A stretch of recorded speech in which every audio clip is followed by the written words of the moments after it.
Yesu Kristo anawaambia alikabidhiwa mamlaka yote mbinguni na duniani, na hivyo anawapa amri wale wote ambao ni wafuasi wa Kristo, enendeni mkawafanye watu wote, watu wa mataifa yote kuwa wanafunzi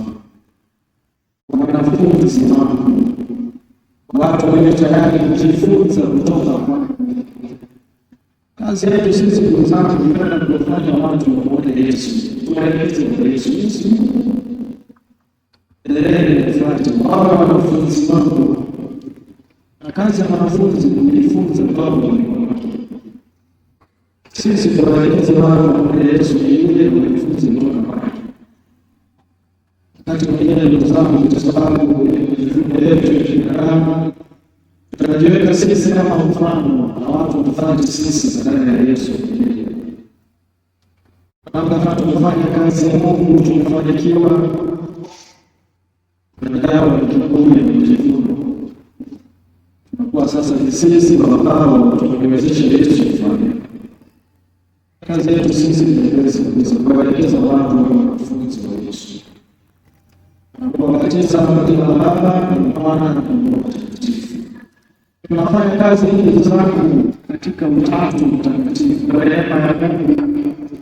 Mungu mmoja katika nafsi tatu, lakini zinazofanya kazi kwa pamoja. Utatu Mtakatifu unatufundisha juu ya umoja na ushirikiano. Wakati pia tunafanya watu kuwa wafuasi wa Yesu Kristo na wanafunzi wake, lakini kwa ubinafsi. Sisi wenyewe ndani tunapingana, sisi wenyewe ndani tunakuwa kikwazo kwa wengine. Wengine akifanikiwa kuwafanya watu kuwa wanafunzi wa Yesu, tunamwonea wivu tena, tunatamani ashinde kama sisi tulivyoshindwa.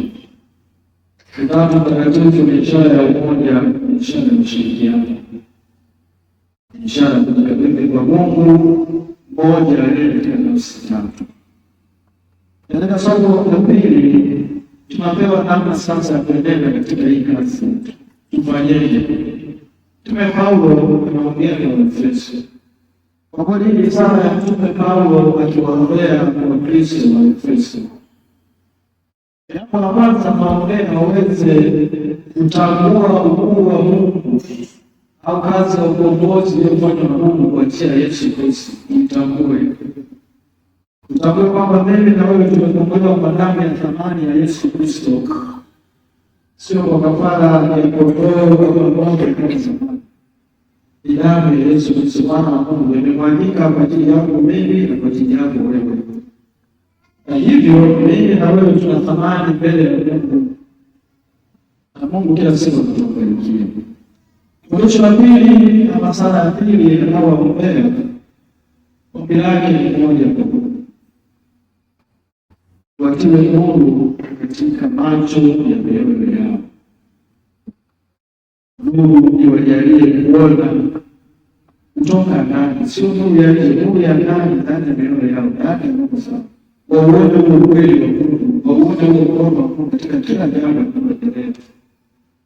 Sisi pia ndugu zangu, tusipokuwa na nuru hii ndani ya mioyo yetu, tutashindwa kuiona kazi ya Mungu. Mtu ambaye ana nuru ya ndani moyo wake atatambua uwepo wa Mungu kila siku. Atatambua kwamba wewe kwa muda wako leo asubuhi unakuja kanisani, hiyo ni kazi ya Mungu, sio kwa sababu unastahili sana. Kuna mkono wa Mungu. Kuna watu wengine ndugu zangu, tunataka kufanya kazi ya Mungu baada ya kuona muujiza. Bila muujiza wa Mungu. Ndio wapo watu wengine wanahama kutoka dini moja kwenda nyingine, wanazunguka makanisa kukaribia kuyamaliza yote, kwa sababu anatafuta muujiza. Vinginevyo haoni kazi ya Mungu. Amesali hapa hajamuona Mungu, amehama nenda kanisa lingine. Amesali pale hajamuona Mungu, anatafuta nenda anatafuta mpaka Mungu, hajaona muujiza wowote. Nasahau kwamba hata yeye tu kuamka asubuhi tayari ni muujiza. Nasahau kwamba yeye alikuwa duniani mpaka muda huo tayari ni muujiza. Kazi. Watu kama hawa ndugu zangu wanahitaji kuona mkono wa Mungu ukielekezwa sisi pia. Inawezekana kuna giza ndani ya mioyo yao. Nakumbuka bwana mmoja aliyekuwa akisali sana na kuomba Mungu kwa ajili ya jambo lake fulani lifanikiwe. Amesali sana, amemaliza wiki, kamaliza mwezi, kamaliza miezi, anaona ombi lake halijibiwi. Baadaye akaenda kwa padri na kumweleza, nimekuwa nikiomba Mungu juu ya jambo hili, lakini sijapata majibu, sijajibiwa. Lugha aliyotumia ni kwamba nilitarajia Mungu ataingilia kati na kutenda muujiza, lakini sijaona chochote. Nimesali sana, sio kwa wiki, sio kwa miezi, sijaona chochote. Padri, nafikiri Mungu ameniacha. Padri, nafikiri Mungu amenitelekeza. Padri, sasa hivi mimi ninaishi kwa kweli bila msaada wowote wa Mungu.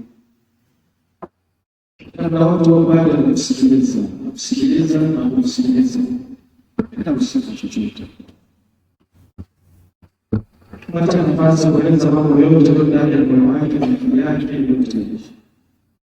Baada ya kueleza kwa ujumla kwa masikitiko, wakati mwingine kwa baba, yule bwana akafika mwisho wa kitu. Akamwambia, mimi sina jibu la kukupatia. Isipokuwa tu sehemu mbili ambazo ningependa tutembee kidogo tukawaone watu. Kama unapata mimi kwa kweli kwa sasa sana. Kila watu tutembee kidogo na sehemu mbili.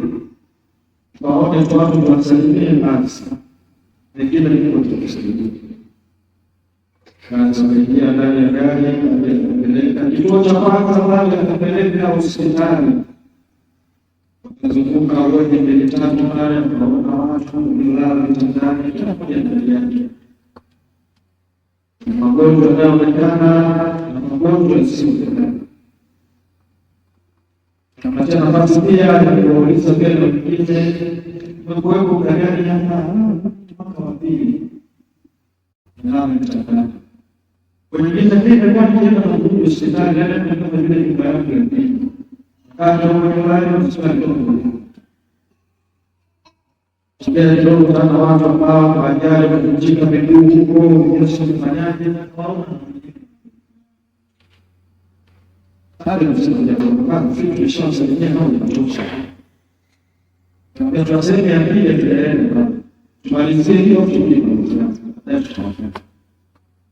Sehemu ya pili aliyopeleka kaburini.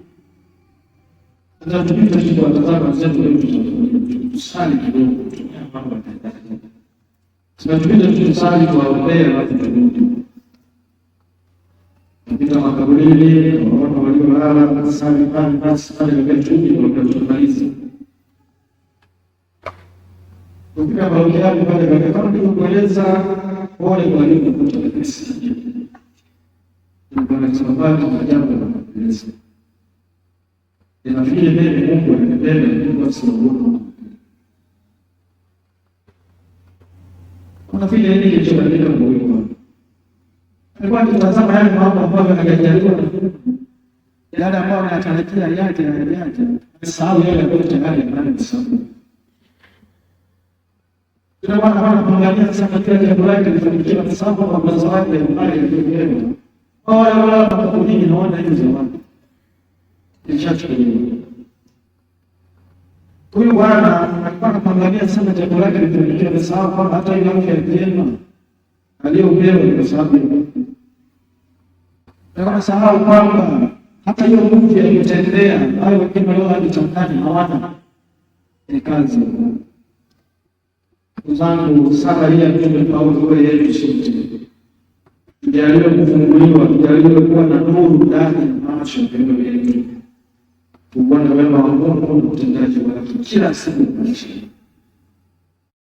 Itakuwa hiyo tutakuwa watu wa shukrani.